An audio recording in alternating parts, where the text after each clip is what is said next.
ಶ್ರೀಮಂತರಾಗಲು ನಿಮ್ಗೆಲ್ಲರಿಗೂ ಸ್ವಾಗತ. ನಾನು ಪ್ರಿಯರಾಮ್ ಬೆಂಡಿಗಿನ ಮೇಲೆ ನಮ್ಮ ಒಂದು ಈ ದಿನದ ಒಂದು ಸೂಪರ್ ವಿಶ್ಲೇಷಣೆ ಮಾಡಕ್ ಮುಂಚೆ, ನಮ್ಮ ಚಾರ್ಟ್ ವಿಶ್ಲೇಷಣೆ ಮಾಡಕ್ ಮುಂಚೆ ಇವತ್ತು ಒಂದೇ ಒಂದು ವಿಷಯ ತಿಳ್ಕೊಳ್ಳೋಣ. ಯಾಕೆ ಎಲ್ಲಾರು ಅನ್ಕೋತಿರ್ತಾರೆ ಅಂದ್ರೆ FII ಹೊರಗೆ ಹೋಗ್ತಾ ಇದೆ, FPI ಒಳಗೆ ಹೋಗ್ತಾ ಇದೆ, DA ಇಂದ ನಮ್ಮ ಮಾರ್ಕೆಟ್ ನಿಲ್ತಾ ಇದೆ. FII ಅವರು ಯಾಕೆ ಹೊರಗೆ ಹೋಗ್ತಾ ಇದ್ದಾರೆ ವಿತ್ ಸಮ್ ಅಂಕಿ ಅಂಶಗಳಿಂದ ನೋಡೋಣ. ಸ್ವಲ್ಪ ಯಾಕೆ ಹೊರಗೆ ಹೋಗ್ತಿದ್ದಾರೆ ಮತ್ತೆ ಅವ್ರು ಯಾವಾಗ ವಾಪಸ್ ಬರಬಹುದು ಅಂತ ನೋಡೋಣ. ಇವತ್ತಿನ ಮಟ್ಟಕ್ಕೆ ನಮ್ಮ ಮಾರ್ಕೆಟ್ ನಿಂತಿರೋದು ಯಾಕೆ ಕ್ರಾಶ್ ಆಗ್ತಾ ಇಲ್ಲ ಒಂದೇ ಒಂದು ಕಾರಣ, ನಮ್ಮ DII, ನಮ್ಮ ನಿಮ್ಮೆಲ್ಲ ಸಪೋರ್ಟ್. DII ಅಂದ್ರೆ ದೊಡ್ಡ ಆಕಾಶದಿಂದ ಬಂದಿರೋದ್ರಲ್ಲ, ನಾವು ನೀವು ಹಾಕುವಂತ ಮ್ಯೂಚುವಲ್ ಫಂಡ್ ಅಲ್ಲಿ ಇನ್ವೆಸ್ಟ್ಮೆಂಟ್, SIPಗಳು, ನಮ್ಮ ಒಂದು ರಿಟೇಲ್ ಇನ್ವೆಸ್ಟ್ಮೆಂಟ್ ಗಳಿಂದ ಮಾರ್ಕೆಟ್ ಉಳ್ಕೊಂಡಿದೆ. ಆಯ್ತಾ, ಹಿಂದೆ ಏನಾದ್ರು ಅಂದ್ರೆ ಸ್ವಲ್ಪ ವರ್ಷಗಳ ಹಿಂದೆ ಅಕಸ್ಮಾತ್ ನಮ್ಮ DII ಆಕ್ಟಿವಿಟಿ ಇಷ್ಟೊಂದು ಇರ್ಲಿಲ್ಲ ಅಂತ ಹೇಳಿದ್ರೆ ಈ ತರ ಒಂದು FIIಗಳು ಹೊರಗೆ ಹೋಗ್ತಾ ಇದ್ರೆ ಮಾರ್ಕೆಟ್ ಸೂಪರ್ ಡೂಪರ್ 56% ಕ್ರಾಶ್ ಆಗಿರೋದು. ಬಟ್ ಈಗ ಆಗ್ತಾ ಇಲ್ಲ ನಮ್ಮ ನಿಮ್ಮ ಸಪೋರ್ಟ್ ಇಂದ. ನಾವೆಲ್ಲ ಒಳ್ಳೆ ಇಂಡಿಯಾ ಕೂಡ ಒಂದು ನಮ್ಮ ಹತ್ರ ಎಲ್ಲ ಒಳ್ಳೆ ದುಡ್ಡಿದೆ. ನಮ್ಮ ಹತ್ರ ಅಂದ್ರೆ ಜನಸಾಮಾನ್ಯ ಹತ್ರ ಎಲ್ಲ ಹತ್ರನೂ SIP ಮಾಡುವಂತ, ಸೇವಿಂಗ್ಸ್ ಮಾಡುವಂತ ಒಂದು ಸ್ವಲ್ಪ ದುಡ್ಡು ಇರೋದ್ರಿಂದ ಕೋವಿಡ್ ಆದ ಮೇಲೆ ಪ್ರಿಂಟ್ ಮಾಡಿ ಬಂದಿದೆ ಅಂತ ಇರ್ಬೋದು, ಎಕನಾಮಿಕಲ್ ಆಕ್ಟಿವಿಟಿಗಳಿಂದ ಇರ್ಬೋದು. ಸೊ ಅದಕ್ಕಿಂತ ನಿಂತ್ಕೊಂಡಿದೆ ಮಾರ್ಕೆಟ್. ಬಟ್ FIIಗಳು ಹೊರ ಹೋಗ್ತಾ ಇದಾರೆ ಕಂಟಿನ್ಯೂಸ್ ಆಗಿ. DIIಗಳು ಅಷ್ಟೊಂದು ಇಂಟ್ರೆಸ್ಟ್ ತೋರಿಸಿ ಮಾಡಿದ್ರು FIIಗಳು ಹೋಗ್ತಿದ್ದಾರೆ. ನೋಡಿ, ಸ್ವಲ್ಪ ಒಂದು ಪ್ರೆಷರ್ ಅರ್ಥ ಮಾಡ್ಕೊಳ್ಳಿ. ನಮ್ಮ DIIಗಳು, ನಿಮ್ಮ ಮ್ಯೂಚುವಲ್ ಫಂಡ್ ಮ್ಯಾನೇಜರ್ಸ್ ಇರ್ತಾರೆ, ಅವ್ರ ಮೇಲೆ ಇರೋ ಒಂದು ಒತ್ತಡ ಅರ್ಥ ಮಾಡ್ಕೊಳ್ಳಿ. ಏನು ಒತ್ತಡ? ಈಗ ನಾನು ನೀವು SIP ಹಾಕ್ತಾ ಇದೀವಿ, ನಿಲ್ಸ್ತಾ ಇಲ್ಲ. SIP ಡಿಸಿಪ್ಲಿನ್ ಕೂಡ SIPಗಳು ಕಂಟಿನ್ಯೂಸ್ ಹಾಕ್ತಾ ಇದೀವಿ ನಾವುಗಳು. ಅವ್ರ ದುಡ್ಡು ಬರ್ತಾ ಇದೆ. ಅವರು ನಿಮಗೆ ರಿಸಲ್ಟ್ ತೋರಿಸ್ಬೇಕು. FDಗಿಂತ ಅವರು ಜಾಸ್ತಿ ದುಡ್ಡು ಕೊಡ್ಬೇಕು. ಅವ್ರು ನಿಮ್ಗೆ ಅಲ್ಲ ರಿಸಲ್ಟ್ ನಿಮ್ಗೆ ಕೊಡ್ಲೇಬೇಕು. ಅಥವಾ ನಂಗೆ ನಿಮ್ ಫಂಡ್ ಮ್ಯಾನೇಜರ್ ಆಗ್ಬೇಕು. ನಾನು ನಿಫ್ಟಿ BCTF ಹಾಕ್ತಿದ್ರೆ ನಿಫ್ಟಿ 50 ಸ್ಟಾಕ್ಗಳನ್ನ ನಾನು ಫಂಡ್ ಮ್ಯಾನೇಜರ್ ಇಲ್ದೇನೆ, ಆ ಮ್ಯೂಚುವಲ್ ಫಂಡ್ ಅವನು ಕಾಸು ಕೊಡದೇನೆ ನಾನು ಇನ್ವೆಸ್ಟ್ ಮಾಡಬಹುದು. ಸೊ ಅವನ ಉದ್ದೇಶ ಏನು? FDಗಿಂತ ಜಾಸ್ತಿ ನಿಮ್ಗೆ ರಿಟರ್ನ್ಸ್ ಕೊಡಬೇಕು, ಪ್ಲಸ್ ನಿಫ್ಟಿ ಬೇಸ್ ಲೈನ್ ಅಂದ್ರೆ ನಿಫ್ಟಿ 50ಗಿಂತ ಜಾಸ್ತಿ ನಿಮ್ಗೆ ರಿಟರ್ನ್ಸ್ ಕೊಡಬೇಕು. ಅವಾಗ ಮಾತ್ರ ನೀವು ಹಾಕಿದ ದುಡ್ಡಿಗೆ ಒಂದು ವ್ಯಾಲ್ಯೂ, ಅವನಿಗೆ ವ್ಯಾಲ್ಯೂ. ಇಲ್ಲಾಂದ್ರೆ ಅವ್ನಿಗೆ ಯಾಕೆ ನಾನು ಮೇಂಟೆನೆನ್ಸ್ ಚಾರ್ಜಸ್, ಆನ್ಯುವಲ್ ಚಾರ್ಜಸ್ ಎಲ್ಲ ಕೊಡ್ಬೇಕು ಅವ್ನಿಗೆ ಅಲ್ವಾ? ಎಕ್ಸಿಟ್ ಲೋಡು ಸಿಕ್ಕಾಪಟ್ಟೆ ಸಾವಿರ ಕಲೆಕ್ಟ್ ಮಾಡ್ತಾರೆ. ಅದೇ ಅವ್ರ ಬಿಸ್ನೆಸ್ ಅಲ್ವಾ? ಈ ತರ ಚಾರ್ಜಸ್ ಇಂದಾನೆ ಅವ್ರ ಬಿಸ್ನೆಸ್. ಸೊ ನೀವು ಬರುವ ಪ್ರಾಫಿಟ್ ಅಥವಾ ಲಾಸ್ ಇಂದ ಅವರು ಏನ್ ನಿಮ್ಮ ಇನ್ವೆಸ್ಟ್ಮೆಂಟ್ ಇದಲ್ಲ, ಪ್ರಾಫಿಟ್ ಲಾಸ್ ಅಲ್ಲ, ಪ್ರಾಫಿಟ್ ಆಗ್ಲಿ ಲಾಸ್ ಆಗ್ಲಿ ಅವರ ಒಂದು ನೀವು ದುಡ್ಡು ಕೊಡ್ಲೇಬೇಕು ಅವ್ರು ನಿಮ್ಮ ಫಂಡ್ ನ ಮ್ಯಾನೇಜ್ ಮಾಡಕ್ಕೆ. ಸೊ ಫಂಡ್ ಮ್ಯಾನೇಜ್ ಮಾಡ್ತಾರೆ ಅಂದ್ರೆ ಅವರ ಉದ್ದೇಶ ಇಷ್ಟೇನೆ, FDಗಿಂತ ಮತ್ತೆ ನಿಫ್ಟಿ ಬೇಸ್ ಲೈನ್ ಗಿಂತ ಅವ್ರು ಜಾಸ್ತಿ ರಿಟರ್ನ್ಸ್ ಕೊಡಬೇಕು. ಬಟ್ ಲಾಸ್ಟ್ 2-3 ಇಯರ್ಸ್ ಅಲ್ಲಿ ಅವ್ರು ಏನ್ ಮಾಡಿದಾರೆ ಸ್ವಲ್ಪ ಗೂಗಲ್ ಮಾಡ್ಕೊಂಡ್ ಬನ್ನಿ, ನಿಮ್ಗೆ ಅರ್ಥ ಆಗುತ್ತೆ. ಎಷ್ಟೊಂದು fund manager, maximum fund manager Nifty index ನ ಅಂದ್ರೆ ಬೇಸ್ ಲೈನ್ ಅವರು ಬೀಟ್ ಮಾಡಕ್ ಸಾಧ್ಯ ಆಗಿಲ್ಲ. ಸೊ ಈಗ ಅವ್ರ ಮೇಲಿರೋ ಒತ್ತಡ ಏನು ಸ್ವಲ್ಪ ಅರ್ಥ ಮಾಡ್ಕೊಳ್ಳಿ. ಅವ್ರ ಮೇಲೆ ಒತ್ತಡ ಏನು? ನೀವು SIP ನಿಲ್ಲಿಸ್ತಾ ಇಲ್ಲ, ದುಡ್ಡು ಹಾಕ್ತಾ ಇದ್ದೀರಾ, ಆ ದುಡ್ಡು ಅವ್ರಿಗೆ ಬರ್ತಾ ಇದೆ, ಒತ್ತಡ ಇದೆ. ಇದನ್ನ ಒಂದು ಬೇಸ್ ಲೈನ್ ಬೀಟ್ ಮಾಡ್ಬೇಕು, FDಗಿಂತ ಕೊಡ್ಬೇಕು ಒತ್ತಡ ಇದೆ. ಅವ್ರೇನ್ ಮಾಡ್ತಾರೆ, ಎಲ್ಲೆಲ್ಲಿ ಕರೆಕ್ಷನ್ ಆಗುತ್ತೋ, ಯಾವ ಸ್ಟಾಕ್ ಸ್ವಲ್ಪ FIIಗಳು ಮಾರ್ಕೊಂಡೋದಾಗ ಒಂದು ಕರೆಕ್ಷನ್ ಆಗುತ್ತೋ ಅಲ್ಲಲ್ಲಿ ದುಡ್ಡು ಹಾಕ್ತಾ ಇದಾರೆ. ಯಾಕಂದ್ರೆ ನಮ್ಮ ಸ್ಟಾಕ್ ಮಾರ್ಕೆಟ್ ಆಲ್ರೆಡಿ ಒಂದು ವ್ಯಾಲ್ಯೂಯೇಷನ್ ಹೈ ಅಲ್ಲಿ ಇದೆ. ನೋಡಿ, ವ್ಯಾಲ್ಯೂಯೇಷನ್ ಹೈ ಅಂದ ತಕ್ಷಣ ಕ್ರಾಶ್ ಅನ್ಕೋಬೇಡಿ. ವ್ಯಾಲ್ಯೂಯೇಷನ್ ಅಂದ ತಕ್ಷಣ ದೊಡ್ಡ ಒಂದು ಲಾಸ್, ಎಲ್ಲರೂ ಇದಾಗುತ್ತೆ ಅನ್ಕೋಬೇಡಿ. ನಿಮ್ ಸುತ್ತಮುತ್ತಲು ಬಿಸ್ನೆಸ್ ಗಳು ನಡೀತಾ ಇದೆಯಾ? ಎಲ್ಲಾನು HDFC ಓಡ್ತಾ ಇದೆಯಾ, SBI ಓಡ್ತಾ ಇದೆಯಾ, ರಿಲಯನ್ಸ್ ಓಡ್ತಾ ಇದೆಯಾ, ಪ್ರತಿಯೊಂದು ಬಿಸ್ನೆಸ್ ಗಳು ಓಡ್ತಾ ಇದೆಯಾ? ಅದೇ ತಾನೇ ಸ್ಟಾಕ್ ಪ್ರೈಸ್ ಗಳು ಮೇಲೆ ಹೋಗಿರುತ್ತೆ. ಸೊ ಆ ಪ್ರೈಸ್ ಗಳು ಕರೆಕ್ಷನ್ ಆಗೋದು ಮಾರ್ಕೆಟ್ ನ ನಿಯಮ. ಅದು ಇವತ್ತಲ್ಲ, ನಾಳೆ ಅಲ್ಲ, ಫ್ಯೂಚರ್ ಅಲ್ಲಿ ಹಿಂದೆನು ಮುಂದೆನು ಕರೆಕ್ಷನ್ ಗಳಾಗೇ ಆಗುತ್ತೆ, ಮತ್ತೆ ಮಾರ್ಕೆಟ್ ಮೇಲೆ ಹೋಗುತ್ತೆ. ಇದೊಂದು ಮಾರ್ಕೆಟ್ ನ ಒಂದು ಸೈಕಲ್ ನಿಯಮ. ಇದು ಕೆಲವು ವರ್ಷಗಳು, ತುಂಬಾ ವರ್ಷಗಳು ಅಲ್ಲೇ ನಿಂತಿರ್ಬೋದು, ಆಮೇಲೆ ತುಂಬಾ ದೊಡ್ಡ ಕ್ರಾಶ್ ಆಗ್ಬೋದು. ಬಟ್ ಎವೆಂಚುಲಿ ಮಾರ್ಕೆಟ್ ನಡಿಲೇಬೇಕು, ಸತ್ತೋಗಲ್ಲ ಮಾರ್ಕೆಟ್, ಅದ್ರ ನಡೀತಾ ಇರುತ್ತೆ. ಸೊ ಇದು ನಮ್ಗೆ ಗೊತ್ತಿರುವಂತದ್ದು. ಸೊ ಫಂಡ್ ಮ್ಯಾನೇಜರ್ ಹತ್ರ ಏನ್ ಪ್ರೆಷರ್? ದುಡ್ಡು ತುಂಬಾ ಬರ್ತಾ ಇದೆ, ಎಲ್ಲಿ ಹಾಕ್ಲಪ್ಪ ಅನ್ನೋದು ಒಂದು ಇದು. ಸೊ ಇದ್ರ ಮಾತ್ರ ಮಾರ್ಕೆಟ್ ಅಲ್ಲಿ ಇದಾಗುತ್ತೆ ಅಂತ ಅನ್ಕೋಬೇಡಿ. SIP ಹಾಕೋರು ಅವರು ಪ್ರಾಫಿಟ್ ಬುಕ್ ಮಾಡ್ಬೇಕು ಈಗ ಅನ್ಕೋತಾರೆ ಎಲ್ಲೋ ಒಂದ್ ಕಡೆ. ಸೊ ಅಲ್ಲೆಲ್ಲಾರು ಮಾರ್ಕ್ಸ್ ಎಕ್ಸೋಡೋಸ್ ಅಂದ್ರೆ ತುಂಬಾ ಜನ ಹೊರಗಡೆ ಹೋಗ್ಲಿಕ್ಕೆ ಶುರು ಮಾಡಿದ್ರೆ DIಗಳ ಹತ್ರ ಒಂದು ಪ್ರೆಷರ್ ಬಂದಾಗ ಮಾರ್ಕೆಟ್ ಅಲ್ಲಿ ಇದಾಗುತ್ತೆ. ಬಟ್ ಸದ್ಯಕ್ಕೆ ಇವತ್ತಿನ ಒಂದು ವಿಡಿಯೋದಲ್ಲಿ FIIಗಳು ಯಾಕೆ ಹೊರಗೋಗ್ತಿದ್ದಾರೆ ಅಂತ ಒಂದು ಸಣ್ಣ ಒಂದು ಅಂಕಿಅಂಶ ಕೊಟ್ಟು ನಿಮ್ಗೆ ತೋರಿಸ್ತೀನಿ. Very interesting. ಯಾವಾಗ ಬರಬಹುದು ಅಂತ ನೋಡೋಣ, ಯಾಕೆ ಬರಬೇಕು ಅಂತ ನೋಡೋಣ ಒಂದೇ ಒಂದು. ಓಕೆನಾ? ಈಗ ಒಂದು ಟೇಬಲ್ ನೋಡೋಣ. ವೆರಿ ಸಿಂಪಲ್, ಎಲ್ಲರಿಗೂ ಅರ್ಥ ಆಗುವಂತಹ ಒಂದು ಟೇಬಲ್. ಇಲ್ಲಿ ಫಾರ್ ಎಕ್ಸಾಂಪಲ್ FIIಗಳು 1 ಲಕ್ಷ ರೂಪಾಯಿ ತಗೊಂಡ್ಬಂದ್ರು ಅನ್ಕೊಳ್ಳೋಣ. ಎಕ್ಸಾಂಪಲ್ ನಂಬರ್ಗೋಸ್ಕರ ತೋರಿಸ್ತಾ ನಾನು ನಿಮಗೆ.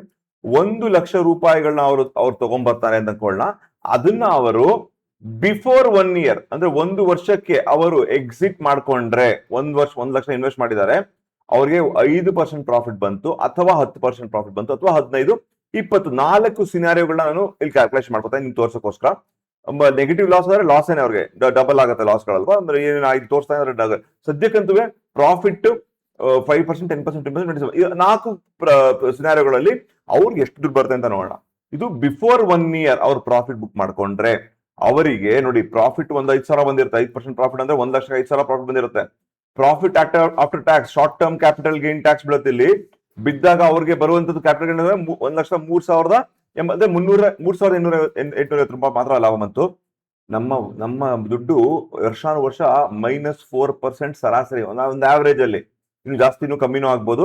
ಅರೌಂಡ್ -4% ನಮ್ಮ ಇಂಡಿಯನ್ ರುಪಿ ನೋಡಿ, ಅಮೆರಿಕನ್ ಡಾಲರ್ ತಗೊಂಡ್ಬಂದು ಅವರು ಇಂಡಿಯನ್ ರುಪಿಗೆ ಕನ್ವರ್ಟ್ ಮಾಡಿ ನಮ್ಮ ಮಾರ್ಕೆಟ್ ಅಲ್ಲಿ ಹಾಕ್ತಾರೆ. ಮಾರ್ಕೆಟ್ ಅಲ್ಲಿ ಪ್ರಾಫಿಟ್ ಬುಕ್ ಮಾಡ್ಕೊಂಡಾಗ ಅವ್ರು ಇಂಡಿಯನ್ ರುಪಿನೇ ಬರೋದು, ಇಂಡಿಯನ್ ರುಪಿಯಿಂದ ಅಮೆರಿಕನ್ ಡಾಲರ್ ತಗೊಂಡು ಹೋಗ್ತಾರೆ. ಈ ಒಂದು ವರ್ಷದಲ್ಲಿ ಅಕಸ್ಮಾತ್ ಇದು ಆಗ್ಬೇಕಾದ್ರೆ 1 ಇಯರ್ ಆದ್ರೆ ಇಲ್ಲಿ ತಗೊಂಡು ಹೋಗ್ಬೇಕಾದ್ರೆ ಏನ್ ಬೆಲೆ ಇದೆ, ವಾಪಸ್ ತಗೊಂಡು ಹೋಗ್ಬೇಕಾದ್ರೆ ಅದರ ಮೊತ್ತ 4% ಕಮ್ಮಿ ಆಗುತ್ತೆ ಇದ್ರ ಬೆಲೆ ಇಂಡಿಯನ್ ರುಪಿದು. ಅವಾಗ ಅವ್ರಿಗೆ ಕಮ್ಮಿ ಅಮೆರಿಕನ್ ಡಾಲರ್ ಸಿಗುತ್ತೆ, ಯಾಕಂದ್ರೆ ಇಂಡಿಯನ್ ರುಪಿ ವೀಕ್ ಆಗಿರುತ್ತೆ, ಅಮೆರಿಕನ್ ಡಾಲರ್ ಜಾಸ್ತಿ ಆಗಿರುತ್ತೆ. ಸೊ ಹಾಗಾಗಿ ಅವ್ರಿಗೆ ಕಮ್ಮಿ US ಡಾಲರ್ ಸಿಕ್ಕಿರುತ್ತೆ. In terms of dollar value ಅವ್ರಿಗೆ ಕಮ್ಮಿ ಸಿಕ್ಕಿರುತ್ತೆ ಅಲ್ವಾ. ಸೊ ಅದನ್ನೇ ಇಲ್ಲಿ ತೋರಿಸ್ತಾರೆ. Profit after rupee depreciation 4% consider ಮಾಡಿದೀನಿ ಇಲ್ಲಿ. ಸೊ ಫೈನಲಿ ಅವ್ರಿಗೆ 1 ಲಕ್ಷ ಹೂಡಿಕೆ ಮಾಡಿ 5% ಪ್ರಾಫಿಟ್ ಬಂದ್ರು ಅವರಿಗೆ ಸಿಗೋದು 99,686 ಅಂದ್ರೆ 5% ಪ್ರಾಫಿಟ್ ಬಂದ್ರು ಅವರಿಗೆ 0.30 ಲಾಸ್ ಆಗತ್ತೆ. ನೋಡಿ ಇದೇ ಹೇಳ್ತೀವಿ, ನನ್ಗೆ ಫೈನಲಿ ಅವ್ರಿಗೆ ಲಾಭ ಅಂತ ನೋಡ್ಬೋದು. ನಮಗೆ 5% ಲಾಭ ತಗೋಬಹುದು ನಾವು, ಅಂದ್ರೆ ನಮ್ಗೆ ಇದು ಹೋಗ್ತೀವಿ ನಾವು ಟ್ಯಾಕ್ಸ್ ಕಟ್ಬಿಟ್ಟು. ಅವ್ರಿಗೆ ಪಾಪ US ಡಾಲರ್ ಅವರು ವೀಕ್ ಆಗ್ತಾ ಇರುತ್ತೆ, ಅದು ಬೇರೆ ಪ್ರಾಬ್ಲಮ್ ಆಗುತ್ತೆ. ಅಷ್ಟು ಮಾತ್ರ ಅಲ್ಲ, ಒಂದು ಆಪರ್ಚುನಿಟಿ ಕಾಸ್ಟ್ ಲಾಸ್ ಅಂತ ಕ್ಯಾಲ್ಕುಲೇಷನ್ ಹೇಳ್ತಾ ಇದೀನಿ. ಅಂದ್ರೆ ಅವ್ರಿಗೆ 1 ಲಕ್ಷ ನಮಗ್ ಕೊಡದೇನೆ ಇಂಡಿಯನ್ ರುಪೀಸ್ ಅಲ್ಲಿ ಇನ್ವೆಸ್ಟ್ ಮಾಡದೇನೆ ಅವರ ಒಂದು ಬಾಂಡ್ ಗಳಲ್ಲೇ 2 ಇಯರ್ ಬಾಂಡ್ 5 ಇಯರ್ ಬಾಂಡ್ ಆ ಬಾಂಡ್ ಗಳಲ್ಲೇ ಹೂಡಿಕೆ ಮಾಡಿದವ್ರಿಗೆ ಅಲ್ಲೇ 4.5% ರಿಟರ್ನ್ ಕೊಡ್ತಿದ್ರು. 4.5% ರಿಟರ್ನ್ ಅಲ್ಲೇ ಸಿಗೋದು. ಸೊ ನನಗೆ ಆ 4.5% ಅಂದ್ರೆ 1,44,500 ಅಲ್ಲೇ ಆಗಿರೋದು. ಸೊ ಇದನ್ನು ಅವ್ರು ಕಳ್ಕೊಂಡ್ರು, ಜೊತೆಗೆ ಈ ಲಾಸ್ ಕೂಡ ಆಯ್ತು. ಇದು ಎರಡು ಆಡ್ ಮಾಡಿದ್ರೆ ಅವ್ರಿಗೆ ಫೈನಲಿ 5% ಪ್ರಾಫಿಟ್ ಮಾಡಿದ್ರು -4.82% ಬಂದಿದೆ ಅವ್ರಿಗೆ. ವಾವ್ ಅಲ್ವಾ. ನೋಡಿ 10% ಮಾಡಿದ್ರೆ ಅವ್ರಿಗೆ ಸ್ಟಿಲ್ 1.07% ಲಾಸ್ ಬಂದಿದ್ದು. 3.39%, 10% ಪ್ರಾಫಿಟ್ ಮಾಡಿದ್ರು ಅವರಿಗೆ ಸಿಗೋದು ಬರೀ 3.39%. ರುಪಿ ಡಿಪ್ರಿಸಿಯೇಷನ್ ಎಲ್ಲ ಕೇಳ್ಕೊಂಡು ನೀವು ಹೇಳ್ಬೋದು ಸರ್ ಬಿಫೋರ್ 1 ಇಯರ್ ಹೆಂಗೆ -4 ಮಾಡಿದ್ರಿ ಅಂತ ಕೇಳ್ಕೋಬಹುದು. ಇದು ಅಕ್ಕಪಕ್ಕ ಮಾಡ್ಕೊಳ್ಳಿ. ಕೆಲವು ಕಡೆ -5% ಆಗ್ಬೋದು, 6%. ಒಂದು ಸರಾಸರಿ ಇಟ್ಕೊಂಡಿದ್ದೀನಿ. ಅದೇ ಯಾರು 2 ತಿಂಗಳಲ್ಲಿ 3 ತಿಂಗಳು ತಗೊಂಡು ಹೋಗದೆ ಇರ್ಬೋದು, ಅದಕ್ಕೋಸ್ಕರ ಒಂದು ವರ್ಷ ಅಂತ ನಾನು ಅಂದಾಜಲ್ಲಿ ಇಟ್ಕೊಂಡಿದ್ದೀನಿ. ಸೊ ಅಪ್ರಾಕ್ಸಿಮೇಟ್ಲಿ ಈ ನಂಬರ್ಸ್ಗಳೆಲ್ಲ ಅಬ್ಸಲ್ಯೂಟ್ ಅಲ್ಲ, ಅಪ್ರಾಕ್ಸಿಮೇಟ್ಸ್ ಇವೆಲ್ಲ. ಸೊ ಅವ್ರಿಗೆ ಈ ಇದು ಏನು ಆಪರ್ಚುನಿಟಿ ಕಾಸ್ಟ್ ಲಾಸ್ ತಗೊಂಡು ಇದು ಕ್ಯಾಲ್ಕುಲೇಟ್ ಮಾಡಿದ್ರೆ ಅವ್ರು ಸ್ಟಿಲ್ -1.07% ಲಾಸ್ ಆಗಿದೆ.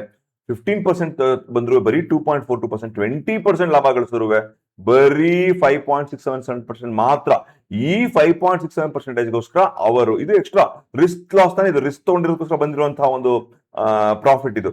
ಸೊ ರಿಸ್ಕ್ ಬಿಟ್ಟು ಇಷ್ಟಿದ್ದಾರೆ ಅವ್ರ ಲಾಭ, ರಿಸ್ಕ್ ತಗೊಂಡಿದ್ದಕ್ಕೆ ಎಕ್ಸ್ಟ್ರಾ ಒಂದು 5.67% ಬಂದಿದೆ. ಸೊ ನನಗೆ FPI ಅವರಿಗೆ ಇದು ಅಟ್ರಾಕ್ಟಿವ್ ಅಂದ್ರೆ ನೋಡಿ 2 ಇಯರ್ 1 ಇಯರ್ ಮೇಲೆ ನೋಡ್ಕೊಳ್ಳೋಣ. 1 ಇಯರ್ಗೆ ನಮ್ಮ ಟ್ಯಾಕ್ಸ್ ಗಳು ಸ್ವಲ್ಪ ಡಿಫ್ರೆನ್ಸ್ ಆಗುತ್ತೆ. ಸೊ ಡಿಫ್ರೆನ್ಸ್ ಆದಾಗ ಇಲ್ಲಿ ನಾನು 11% ಅಂತ ತಗೊಂಡಿದ್ದೀನಿ, ಆಕ್ಚುಲಿ 12.5-13% ಆಗುತ್ತೆ, ಇನ್ನೂ ಕಮ್ಮಿ ಸಿಗುತ್ತೆ ರಿಟರ್ನ್ಸ್ ಅವ್ರಿಗೆ. ಸೊ ಇಲ್ಲಿ ನೋಡ್ಕೊಂಡ್ರೆ ಅವ್ರಿಗೆ 5% ಲಾಭ ಬಂದ್ರೆ ಬರೀ 4.2%, ಇಲ್ಲಿ ನೋಡಿ 0.27% ರಿಟರ್ನ್ ಫಾರ್ FPI. ಬಟ್ ಅವ್ರು ಇದನ್ನು ಕಳ್ಕೊಂಡಿರ್ತಾರಲ್ಲ, ಅದನ್ನು ನೀವು ಮರಿಬೇಕಲ್ವಾ, ಅದನ್ನ. ಸೊ ರಿಸ್ಕ್ ತಗೊಂಡು ಬಂದಿರೋಂಥದ್ದು ಇಷ್ಟೇ ಅವ್ರ ಪ್ರಾಫಿಟ್. 20% ಪ್ರಾಫಿಟ್ ಮಾಡಿದ್ರು ನಮ್ಮ ಸ್ಟಾಕ್ ಮಾರ್ಕೆಟ್. ಅರ್ಥ ಮಾಡ್ಕೊಳ್ಳಿ, ಯಾವುದು ನಮ್ಮ ಸ್ಟಾಕ್ ಮಾರ್ಕೆಟ್ ವರ್ಷದಲ್ಲಿ 20% ರಿಟರ್ನ್ ಕೊಟ್ಟರು, 20% ರಿಟರ್ನ್ ಕೊಟ್ಟರು ಅವರಿಗೆ ಸಿಗುವುದು ಅರೌಂಡ್ 7.5% ಅಷ್ಟೇ ಸಿಗೋದು ಅವ್ರಿಗೆ. ಆ 7.5%ಗೆ ಅವರು ಏನೇನ್ ರಿಸ್ಕ್ ತಗೋಬೇಕು ಸ್ವಲ್ಪ ನೋಡಿ. ಅವರು 7.5% ಅಂದ್ರೆ ಹೈಯೆಸ್ಟ್ ಸಿಕ್ಕಿರೋದೇ ಇದು ಅಲ್ವಾ ನಿಮ್ಗೆ. 20% ಪ್ರಾಫಿಟ್ ಮಾಡಿ 1 ವರ್ಷ ಆದ್ಮೇಲೆ ಮಾರ್ಕೊಂಡ್ರು ಅವ್ರಿಗೆ ಸಿಗೋದು 7.5%. ಈ 7.5% ಅವ್ರು ಏನೇನ್ ಲಾಸ್ ಇದೆ ಗೊತ್ತಾ ಅವ್ರಿಗೆ ಲಾಸ್ಗಳು ನಮ್ಮ ಇಂಡಿಯನ್ ಗವರ್ಮೆಂಟ್ ಪಾಲಿಸಿ. ಏನ್ ಇಂಡಿಯನ್ ಗವರ್ಮೆಂಟ್ ಪಾಲಿಸಿ ಅಂದ್ರೆ ಅವರ ರೂಲ್ಸ್ ಗಳು ನೋಡಿ. Long term capital gain tax ತಗೊಳ್ಳೋದೇ ಇಲ್ಲ ಅಂತ ಹೇಳಿದ್ರು, ಟಬಕ್ ಹಾಕಿದ್ರು ಒಂದೇ ಸರಿ 10% ಹಾಕಿದ್ರು 12.5% ಮಾಡಾಗ್ಬಿಟ್ರು. ಇದೇ ಒಂದು ಪಾಲಿಸಿ ಚೇಂಜ್. ಎರಡನೇದೇನು, ನಮ್ಮ ಇಂಡಿಯನ್ ಗವರ್ಮೆಂಟ್ ಅಲ್ಲಿ ಬೇರೆ ಬೇರೆ ಇದು ಇಷ್ಟು ಮಾತ್ರ ಇಂಡಿಯನ್ ಪಾಲಿಸಿ ಒಂದು ಮಾತ್ರ ಅಲ್ಲ, ನಿಮ್ಗೆ ಟ್ಯಾಕ್ಸ್ ಗಳನ್ನ ಇನ್ಕ್ರೀಸ್ ಮಾಡೋದ್ರಿಂದ ಹಿಡಿದು STT ಗಳನ್ನ ಇನ್ಕ್ರೀಸ್ ಮಾಡೋದ, ಅವ್ರು STT ಎಲ್ಲ ಕಟ್ಬೇಕಲ್ಲ, ಎಲ್ಲರೂ ಕಟ್ಬೇಕಿದ್ನ. ಸೊ STT ಗಳನ್ನ ಇನ್ಕ್ರೀಸ್ ಮಾಡೋದು ಸಡನ್ ಆಗಿ. ಸೊ ಇದೆಲ್ಲಾನು ಅವರ ಒಂದು ಮಾರ್ಜಿನ್ ಗೆ ಹೊಡೆತಾ ಬೀಳ್ತಾ ಇರುತ್ತೆ, ಅವರ ಒಂದು ಮಾರ್ಜಿನ್ ಗಳಿಗೆ. ಅವ್ರು ಲಾಭ ಮಾಡಕ್ ಬಂದಿರ್ತಾರೆ, ಸಡನ್ ಆಗಿ ಈ ತರ ಹಾಕ್ಬಿಟ್ಟಾಗ, ಲಾಂಗ್ ಟರ್ಮ್ ಇಡ್ತಿಂದ ಬಂದಿರ್ತಾರೆ, ಸಡನ್ ಆಗಿ ಈ ತರ ಹಾಕ್ಬಿಟ್ಟಾಗ ಮಾರ್ಕೆಟ್ 20% ಪ್ರಾಫಿಟ್ ಮಾಡಿದ್ರು ನಂಗೆ ಇಷ್ಟೇ ಸಿಗ್ತಾ ಇದೆ. ಇದೆಲ್ಲ ರಿಸ್ಕ್ ಬೇಕಾ ಅಂತ ಯೋಚನೆ ಮಾಡ್ತಾರೆ ಅವರು. ಇನ್ನೊಂದೇನು, ನಮಗೆ ಈ ಒಂದು ಇದರಲ್ಲಿ ನೋಡಿ ನಮ್ಮ ಇಂಡಿಯನ್ ರುಪಿ ಡಿಪ್ರಿಸಿಯೇಷನ್ ಅಕಸ್ಮಾತ್ ಡಾಲರ್ ವ್ಯಾಲ್ಯೂ ಸದನ ಸ್ಟ್ರಾಂಗ್ ಆಗೋಯ್ತು ಅನ್ಕೊಳ್ಳೋಣ. ಡಾಲರ್ ವ್ಯಾಲ್ಯೂ ಸ್ಟ್ರಾಂಗ್ ಯಾವಾಗತ್ತೆ, US ಎಕಾನಮಿ ಚೆನ್ನಾಗಿರುತ್ತೆ ಅಂತ ಅರ್ಥ. ಸೊ ಅದರ ಅರ್ಥ ಅವರು ಅಮೆರಿಕಾದಲ್ಲೇ ಹೂಡಿಕೆ ಮಾಡಿರೋ ಜಾಸ್ತಿ ಲಾಭ ಬರ್ತಾ ಇದೆ ಅಲ್ವಾ, ಅಮೆರಿಕನ್ ಡಾಲರ್. ಬಟ್ ಡಾಲರ್ ಜಾಸ್ತಿ ಹೋದ್ರೆ ಇಂಡಿಯನ್ ರುಪಿ ಇನ್ನೂ ಜಾಸ್ತಿ ವೀಕ್ ಆಗುತ್ತೆ. ಸೊ ಅವರಿಗೆ ಬರುವಂತಹ ಲಾಭ ಇನ್ನೂ ಕಡಿಮೆ ಬರುತ್ತೆ. ಆ ಒಂದು ರಿಸ್ಕ್ ಇವರು ಹ್ಯಾಂಡಲ್ ಮಾಡಬೇಕು. ಆಯ್ತು, ಅರ್ಥ ತಾನೆ ಹೇಳ್ತಿದ್ ನಿಮ್ಗೆ. ಸೊ ಅಮೆರಿಕನ್ ಡಾಲರ್ ಏನಾದ್ರು ಪವರ್ಫುಲ್ ಆಗೋದ್ರೆ ಯಾವ ಪವರ್ ಆಗುತ್ತೆ, ಅವರ ಎಕಾನಮಿ ಬೆಳೆದಾಗ, ಅವರ ಎಕಾನಮಿ ಬೆಳೆಯುತ್ತೆ ಅಂದ್ರೆ ಅವ್ರು ಅಲ್ಲೇ ಹೂಡಿಕೆ ಮಾಡಿದ್ರೆ ಇನ್ನೂ ಜಾಸ್ತಿ ಲಾಭ ಮಾಡಬಹುದು. ಬಟ್ ಅವ್ರು ನಮ್ ರಿಸ್ಕ್ ತಗೊಂಡು ಇಂಡಿಯಾಗೆ ಬಂದಿದ್ದಾರೆ. ಸೊ ಇಂಡಿಯಾದಲ್ಲಿ ಡಾಲರ್ ಜಾಸ್ತಿ ಆಗೋದ್ರೆ ಇಂಡಿಯನ್ ರುಪಿ ಇನ್ನೂ ವೀಕ್ ಆಗುತ್ತೆ, ಅವ್ರು ಬರುವಂತ ಪ್ರಾಫಿಟ್ ಇನ್ನೂ ಕಡಿಮೆ ಬರುವಂತ ಚಾನ್ಸ್ ಇರುತ್ತೆ. ಮೂರನೇ ಪಾಯಿಂಟ್, 20% ಪ್ರಾಫಿಟ್ ಬಂದ್ರೆ ಮಾತ್ರ ನನ್ಗೆ ಈ ತರ ಒಂದು 20-15% ಬಂದ್ರೆ ಈ ತರ ಒಂದು ಲಾಭಗಳನ್ನ ಅವ್ರು ನೋಡಕ್ ಸಾಧ್ಯ. ಬಟ್ ಇನ್ ರಿಯಾಲಿಟಿ ಅರ್ಥ ಮಾಡ್ಕೊಳ್ಳಿ, ಇಂಡಿಯನ್ ಮಾರ್ಕೆಟ್ ಏನಿದೆ ಅದರ ಒಂದು PE ನೋಡಿ, PE ಇಸ್ ಆಲ್ಮೋಸ್ಟ್ 24. ನಮ್ಮ ಒಂದು ಬೇಸ್ ಲೈನ್ ಬಂದು 18. ಇಂಡಿಯನ್ ಮಾರ್ಕೆಟ್ ಅಲ್ಲಿ 24 PE ನಡೀತಾ ಇದೆ. ಸೊ ಇದು ನೋಡ್ಕೊಂಡ್ರೆ ಅವ್ರಿಗೆ ನನಗೆ ಮತ್ತೆ 24% ಕೋವಿಡ್ ಆದ್ಮೇಲೆ ಏನೊಂದು ರ್ಯಾಲಿ ಕೊಡ್ತಲ್ಲ ಮಾರ್ಕೆಟ್, ಆ ತರ ರ್ಯಾಲಿ ಇನ್ನೂ ಕೊಡಕ್ಕೆ ಸಾಧ್ಯನಾ? ರ್ಯಾಲಿ ಕೊಟ್ರೆ ಮಾತ್ರ ಈ 20% 15% ಬರೋದು ಅವ್ರಿಗೆ. ಸೊ ಈ ತರ ಬರೋದು ಸಾಧ್ಯನಾ? ಇಷ್ಟೆಲ್ಲ ಬಂದ್ಬಿಟ್ರೆ ಅವ್ರು ನೋಡಿ ಏನ್ ಪ್ರಾಫಿಟ್ ಇಲ್ಲ, ಇಲ್ಲಿ ಲಾಸ್. 5% 10% ಎಲ್ಲ ಮಾರ್ಕೆಟ್ ಕೊಟ್ಟರೆ ಅವ್ರಿಗೆ ಇಂಟ್ರೆಸ್ಟ್ ಇಲ್ಲ ಇಲ್ಲಿ. ಅವ್ರಿಗೆ ಏನೇ ಇದ್ರು ಒಂದು 15 ಮೇಲೆ 20 ಮೇಲೆ ಆ ತರ ಬಂದ್ರೆ ಅವ್ರಿಗೆ ಒಂದು ಕೈಗೆ ಸ್ವಲ್ಪ ದುಡ್ಡು ಸಿಗುತ್ತೆ ಅವ್ರಿಗೆ. ರಿಸ್ಕ್ ಇದೆಲ್ಲ ರಿಸ್ಕ್ ಏನ್ ಪಾಲಿಸಿ ರಿಸ್ಕ್ ಗಳು ಹೇಳಿದ್ನಲ್ಲ ನಿಮ್ಗೆ, ಎಲ್ಲ ರಿಸ್ಕ್ ತಗೊಂಡು ಈ ತರ ಬರ್ತಾ ಇರ್ತಾರೆ. ನಿಮ್ಗೆ ಇಂಡಿಯನ್ ರುಪಿ ವೀಕ್ನೆಸ್ ಆಗೋ ರಿಸ್ಕ್ ಪ್ರತಿಯೊಂದು ತಗೊಂಡ್ರೆ ಬರುತ್ತೆ. ಬಟ್ ಆಲ್ರೆಡಿ PE ನಡೀತಾ ಇದೆ, ಮತ್ತೆ ಇದು ಬರ್ತಾ ಅಂತ ಒಂದು. ಓಕೆ, ನಮ್ಮ ಕಾರ್ಪೊರೇಟ್ ಅರ್ನಿಂಗ್ಸ್ ಏನಾದ್ರೂ ಏಕ್ದಮ್ ಸೂಪರ್ ಡೂಪರ್ ಆಗಿದೆ ಈ ಕ್ವಾರ್ಟರ್? ಇಲ್ಲ, ಮ್ಯೂಟೆಡ್. ಅಂದ್ರೆ ಹೋದು 2-3 ಕ್ವಾರ್ಟರ್ ಗಿಂತ ಈ ಕ್ವಾರ್ಟರ್ ಬೆಟರ್ ಆಗಿದೆ ರಿಟರ್ನ್ಸ್. ಬಟ್ ಎಕ್ಸ್ಟ್ರಾರ್ಡಿನರಿ ನಮ್ಮ ಕಾರ್ಪೊರೇಟ್ ರಿಟರ್ನ್ಸ್ ಬಂದಿಲ್ಲ. ಸೊ ಎಕ್ಸ್ಟ್ರಾರ್ಡಿನರಿ ಕಾರ್ಪೊರೇಟ್ ರಿಟರ್ನ್ಸ್ ಬಂದಿಲ್ಲ ಅಂದ್ರೆ ಈ ತರ ಒಂದು ಪ್ರಾಫಿಟ್ ನಿಮ್ಮ PE ಹೆಂಗ್ ಜಸ್ಟಿಫೈ ಆಗುತ್ತೆ? ಅಕಸ್ಮಾತ್ ಅರ್ನಿಂಗ್ ಕಮ್ಮಿ ಆಯ್ತು ಅಂದ್ರೆ ನಿಮ್ಮ PE ಇನ್ನೂ ಜಾಸ್ತಿ ಆಗ್ತಾ ಹೋಗುತ್ತಲ್ಲ. ವ್ಯಾಲ್ಯೂಯೇಷನ್ ಅಲ್ಲೇ ಇತ್ತು, ನಿಫ್ಟಿ 24,500 ಅಲ್ಲೇ ಇತ್ತು. ಬಟ್ ಈ PE ಮಾತ್ರ, ನಿಮ್ಮ ಅರ್ನಿಂಗ್ ಮಾತ್ರ ಕಮ್ಮಿ ಆಗ್ತಾ ಇದ್ರೆ ಈ PE ಜಾಸ್ತಿ ಆಗ್ತಾ ಹೋಗುತ್ತಲ್ಲ. 26, 25, 28 ಆದ್ರೆ ಈ ಪ್ರಾಫಿಟ್ ಬರಕ್ ಸಾಧ್ಯ ಇದೆಯಾ ಮಾರ್ಕೆಟ್ ಅಲ್ಲಿ ಅಂತಾನು ಯೋಚನೆ ಮಾಡ್ತಾ ಇರ್ತಾರೆ. ನೋಡಿ, FPI ಅವರು, ಫಾರಿನ್ ಇನ್ವೆಸ್ಟರ್ ಅವರು ಇದೆಲ್ಲ policy decision, Indian rupee weakness, dollar, US economy ಬೆಳೆಯುವಂತದ್ದು, ಅಲ್ಲಿಯ ಲೋಕಲ್ ಬಾಂಡ್ ಮಾರ್ಕೆಟ್ ನ ರೇಟ್ಗಳು, ಪ್ಲಸ್ ನಮ್ಮ ಇಂಡಿಯನ್ ಸ್ಟಾಕ್ ಮಾರ್ಕೆಟ್ ವ್ಯಾಲ್ಯೂಯೇಷನ್, ಇದೆಲ್ಲ ಅವ್ರಿಗೆ ರಿಸ್ಕ್. ಈ ರಿಸ್ಕ್ ನ ಹ್ಯಾಂಡಲ್ ಮಾಡ್ತೀನಿ ಅಂತ ಸಾಧ್ಯ ಆದ್ರೆ 20% ರಿಟರ್ನ್ ಬಂದ್ರೆ ಅವ್ರಿಗೆ ಈ ರಿಟರ್ನ್ ಸಿಗುತ್ತೆ ಅವ್ರಿಗೆ. ಅರ್ಥ ಹೇಳ್ತೀನಿ ನಾನು ನಿಮ್ಗೆ. ಸೊ ಈ ತರ ಒಂದು ಸಂದರ್ಭಗಳಿರ್ಬೇಕಾದ್ರೆ, ಆಯ್ತಾ, ಈ ತರ ಒಂದು ಸಂದರ್ಭ ಇರ್ಬೇಕಾದ್ರೆ ನಮ್ಮ ಸ್ಟಾಕ್ ಮಾರ್ಕೆಟ್ ಅಲ್ಲಿ ಅವರು ಯಾಕೆ ಹೂಡಿಕೆ ಮಾಡ್ಬೇಕು ಅನ್ನೋದು ನೀವು ಯೋಚನೆ ಮಾಡ್ಬೇಕಾಗತ್ತೆ ಅಲ್ವಾ. ಯಾಕೆ ಹೂಡಿಕೆ ಮಾಡ್ಬೇಕಂತ ನೀವು ಯೋಚನೆ ಮಾಡಿದ್ರೆ ನಿಮ್ಗೆ ಗೊತ್ತಾಗುತ್ತೆ, ಓಕೆ ನಾನು ಆ ಜಾಗದಲ್ಲಿ ಇದ್ದಿದ್ರೆ ನಾನು ಯಾಕೆ ಹೂಡಿಕೆ ಮಾಡ್ತಾ ಇದ್ದೆ. ನಾನು ಎಮರ್ಜಿಂಗ್ ಮಾರ್ಕೆಟ್ಗಳು ಬೇರೆ ಇದೆಯಾ, ಈಗ ಕಾಪ್ಸಿ ಅಂದ್ರೆ ಕೊರಿಯನ್ ಮಾರ್ಕೆಟ್ ಡುಕ್ ಅಂತ ಬಿದ್ದಿತ್ತು. ಅಲ್ಲಿ ಬಿದ್ಮೇಲೆ ಕರೆಕ್ಷನ್ 50-60% ಕರೆಕ್ಷನ್ ಆಯ್ತು. ಆಯ್ತಾ, ಅವರ ಒಂದು currency US dollar currency compare ಮಾಡ್ಕೊಂಡ್ರೆ ಸ್ಟೇಬಲ್ ಆಗಿದೆಯಾ, ಅದರದ್ದು ಅಷ್ಟೊಂದು ಎಕ್ಸ್ಪೋಜರ್ ಇದೆಯಾ ಅವ್ರದ್ದು? ನೋಡಿ, ಕೊರಿಯನ್ ಮಾರ್ಕೆಟ್ ಎಕ್ಸ್ಪೋರ್ಟ್ ಸೂಪರ್ ಆಗಿದೆ. ನಮ್ಮ ಇಂಡಿಯನ್ ಮಾರ್ಕೆಟ್ ಕೊರಿಯನ್ ಮಾರ್ಕೆಟ್ ಅಷ್ಟು ಎಕ್ಸ್ಪೋರ್ಟ್ಸ್ ಇಲ್ಲ ನಮ್ದು. ಸೊ ನಮ್ಮ ಇಂಡಿಯನ್ ರುಪಿ ಸ್ಟ್ರಾಂಗ್ ಆಗದ ಹೇಗೆ? ನಮ್ಮ ನೋಡಿ, ಇನ್ನೊಂದು ದೊಡ್ಡ ಒಂದು ಇಂಡಿಯನ್ ರುಪಿ ಕಂಟಕ ಅಂದ್ರೆ ನಮ್ಮ IT ಎಕ್ಸ್ಪೋರ್ಟ್ಸ್ ಏನಿದೆ, IT ಎಕ್ಸ್ಪೋರ್ಟ್ಸ್ ಗಳು ಸ್ಲೋ ಡೌನ್ ಆಗ್ತಾ ಬರ್ತಾರೆ. ಯಾಕೆ ಸ್ಲೋ ಡೌನ್ ಆಗ್ತಾ? AI ಕಾರಣದಿಂದ. ಸೊ ನಮ್ಮ ಒಂದು ದೇಶಕ್ಕೆ ಈ ಒಂದು ಇದರಲ್ಲಿ ತುಂಬಾ ದೊಡ್ಡ ಒಂದು ಎಫೆಕ್ಟ್ ಆಗೋ ಚಾನ್ಸ್ ಇದೆ. ಅದೇ Korean market manufacturing, electronics, chips ಎಲ್ಲದರಲ್ಲೂ ಎಕ್ಸ್ಪೋರ್ಟ್ಸ್ ತುಂಬಾ ಮಾಡ್ತಾ ಇರೋದ್ರಿಂದ ಅವರು ಸ್ಯಾಮ್ಸಂಗ್ ಎಲ್ಲ ಅಲ್ಲಿದೆ ತಾನೆ. ಸೊ ಇದಿರ್ಬೇಕಾದ್ರೆ ಅವರ ಒಂದು ಕೊರಿಯನ್ ಡಾಲರ್ ಅಷ್ಟೊಂದು ವೀಕ್ ಆಗೋ ಚಾನ್ಸ್ ಇರಲ್ಲ. ಅವರ ಒಂದು ಪಾಲಿಸಿ ಮೇಕಿಂಗ್ ತುಂಬಾ ಸ್ಟೇಬಲ್ ಆಗಿರ್ಬೋದು. ಸೊ ಮತ್ತೆ ದೊಡ್ಡ ಒಂದು ಕರೆಕ್ಷನ್ ತಗೊಂಡು PE ಕರೆಕ್ಷನ್ ಕೂಡ ಆಗಿರುತ್ತೆ. ಅದರ ಒಂದು ಕಾರ್ಪೊರೇಟ್ ಅರ್ನಿಂಗ್ಸ್ ಚೆನ್ನಾಗಿ ಬಂದಿರುತ್ತೆ. ಸೊ ಈ ತರ ಸಂದರ್ಭ ಬೇಕಾದ್ರೆ ಅಲ್ಲಿ FPI ಇಂಡಿಯಾಗೆ ಬರ್ತಾನೆ, ಕೊರಿಯಾ ಹೋಗ್ತೀನಿ ಅಂತ, ಚೈನಾ ಅಕಸ್ಮಾತ್ ಇದೇ ತರ ಆದ್ರೆ ಚೈನಾ ಹೋಗ್ತೀನಿ ತಗೋತಾನೆ, ಅವರ ಕರೆನ್ಸಿ ಸ್ಟೇಬಲ್ ಆಗಿರುತ್ತೆ ಅನ್ನೋಕ್ಕೋಸ್ಕರ. ಸೊ ಎಮರ್ಜಿಂಗ್ ಮಾರ್ಕೆಟ್ ರಿಸ್ಕ್ ಗಳು ನಮಗೆ ಬರ್ತಾ ಇರೋದ್ರಿಂದ ಸೊ ನಾನು ಎಲ್ಲಿ ಹೂಡಿಕೆ ಮಾಡ್ಬೇಕಂತ FPI ಯೋಚನೆ ಮಾಡ್ತಾನೆ ಅಲ್ವಾ. ಸೊ ಇಂಡಿಯನ್ ಮಾರ್ಕೆಟ್ ಅಟ್ರಾಕ್ಟಿವ್ ಆದಾಗ ಅವ್ನು ಬಂದೇ ಬರ್ತಾನೆ, ಅವಾಗ ಒಂದು ಬುಲ್ ರನ್ ಸಾಧ್ಯತೆ ಇರುತ್ತೆ. ಯಾಕಂದ್ರೆ ನೋಡಿ, ಬುಲ್ ರನ್ ಆಗಲ್ಲ ಅಂತ ಹೇಳ್ತಾ ಇಲ್ಲ. ನಮ್ಮ FPI ಅವ್ರ ಹತ್ರ, DI ಹತ್ರ ಆಲ್ರೆಡಿ ಸಿಕ್ಕಾಪಟ್ಟೆ ದುಡ್ಡಿದೆ. ಇವರು ಬುಲ್ ರನ್ ಕೊಡಬಹುದು ಮಾರ್ಕೆಟ್ ಅಲ್ಲಿ, ದೇರ್ ಇಸ್ ನೋ ಡೌಟ್. ಆಯ್ತಾ, ನಮ್ಮ ಇಂಡಿಯನ್ ಎಕಾನಮಿ ಸತ್ತೋಗಿಲ್ಲ. ನಮ್ಮ Indian economy is a very thriving. ನಮ್ಮ ಪಾಪ್ಯುಲೇಷನ್ ಬೆಳೀತಾ ಇದೆ, ಯಂಗ್ಸ್ಟರ್ಸ್ ತುಂಬಾ ಜನ ಇದ್ದಾರೆ. I am bullish on Indian ಕಾಸ್. ಬಟ್ ನಿಮ್ಗೆ ಏನಕ್ಕೆ ಹೇಳ್ತಾ ಅಂದ್ರೆ ಮಾರ್ಕೆಟ್ ಅಲ್ಲಿ ಕೋವಿಡ್ ಆದ್ಮೇಲೆ ಬಂದಂತಹ ಬುಲ್ ರನ್ ಯಾವಾಗ್ಲೂ ಬರುವಂತಹ ಸಾಧ್ಯತೆ ಇರುತ್ತೋ ಇಲ್ಲೋ ಅಂತ ಹೇಳಕ್ ಆಗಲ್ಲ.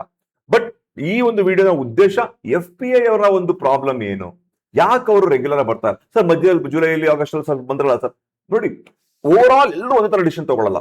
ಪ್ರಾಬಬ್ಲಿ ಕೆಲವು ಪೆನ್ಷನ್ ಫಂಡ್ಗಳು, ಇದರಲ್ಲಿ ಕೆಲವು ನಮ್ಮ ಇಂಡಿಯನ್ ಬಿಸ್ನೆಸ್ ಮೆನ್ಗಳೇ ಬೇರೆ ಬೇರೆ ದೇಶಗಳಲ್ಲಿ, ಮಾರಿಷಿಯಸ್ ಅಲ್ಲಿ ಅಲ್ಲಿ ಎಲ್ಲಾನು ಹೂಡಿಕೆ ಮಾಡಿ ತಮ್ಮ ಒಂದು ಮನಿನ ರೌಟ್ ಮಾಡಕ್ ಕೂಡ ಬರೋದ್ನು FPI ಅಂತ ಕನ್ಸಿಡರ್ ಮಾಡ್ತೀವಿ ನಾವು, ಅವರ ಒಂದು ಕೆಲವು ದುಡ್ಡುಗಳನ್ನ. ಸೊ ಇದನ್ನೂ FPI ಅಂತ ಕನ್ಸಿಡರ್ ಮಾಡ್ತಾ ಇದೀವಲ್ವಾ. ಸೊ ಹಾಗಾಗಿ ಬರುತ್ತೆ ಬಟ್ ಮಾಸ್ ಲಕ್ಷಾಂತರ ಕೋಟಿ overall year on year ತಗೋಗ್ತಾ ಇದಾರೆ. ನಮ್ಮ DI ಅಲ್ಲಿ ಲಕ್ಷಾಂತರ ಕೋಟಿಗಳು ಸುರಿತಾ ಇದ್ದಾರೆ ನಮ್ಮ DI ಅಲ್ಲಿ. ಇದು ಒಂದು ಇದು ಏನಕ್ಕೆ ಅಂತ ಹೇಳೋಕ್ಕೋಸ್ಕರ ಈ ವಿಡಿಯೋನ ಮಾಡಿದೆ. ಹೋಪ್ಫುಲಿ ಈ ವಿಡಿಯೋ ನಿಮ್ಗೆ ಇಷ್ಟ ಆಯ್ತು ಅಂತ ನನ್ಗೆ ಅನ್ಸುತ್ತೆ. Okay, have a great day. Good bye.